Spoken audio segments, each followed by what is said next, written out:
আমি জ্যোতিশ্রী তপন। আজকে আমি আপনাদের গ্রহের দৃষ্টি সম্বন্ধে কিছু বলবো। গ্রহের 4 রকমের দৃষ্টি হয়। এক হচ্ছে পূর্ণ দৃষ্টি, যেটি 60 কল অবধি দৃষ্টি প্রদান করে। দ্বিতীয় হচ্ছে ত্রিপাদ দৃষ্টি, যেটি 45 কল অবধি দৃষ্টি প্রদান করে। তৃতীয় হচ্ছে দ্বিপাদ দৃষ্টি, যেটি 30 কল অবধি দৃষ্টি প্রদান করে।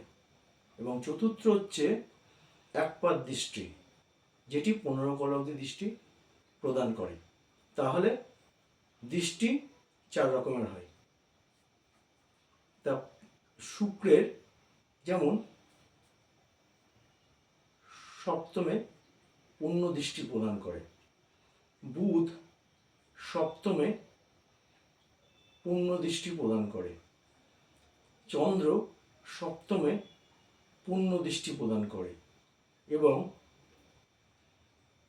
রবি সপ্তম রাশিতে পূর্ণ দৃষ্টি প্রদান করে। এই 4টি গ্রহ সপ্তম রাশিতে পূর্ণ দৃষ্টি প্রদান করে। এবার আসে মঙ্গল। মঙ্গল যে রাশিতে অবস্থিত হয় সেই রাশির চতুর্থ, সপ্তম এবং অষ্টম রাশিতে পূর্ণ দৃষ্টি প্রদান করে। শনি যে রাশিতে অবস্থিত হয় সেই রাশির তৃতীয়া, সপ্তম এবং দশম রাশিতে পূর্ণ দৃষ্টি প্রদান করে। বৃহস্পতি যে রাশিতে অবস্থিত হয় সেই রাশির পঞ্চম, সপ্তম এবং নবম রাশিতে পূর্ণ দৃষ্টি প্রদান করে, মানে সেই রাশির থেকে। রাহু যে রাশিতে অবস্থিত হয় সেই রাশির পঞ্চম, সপ্তম এবং নবম, দ্বাদশ রাশিতে পূর্ণ দৃষ্টি প্রদান করে। একটা কথা বলি, যে 7টা গ্রহ আছে, এই 7টা গ্রহ কিন্তু বাঁ দিক দিয়ে হয়, মানে বাঁ দিক দিয়ে আর কি আপনার ঘোরে।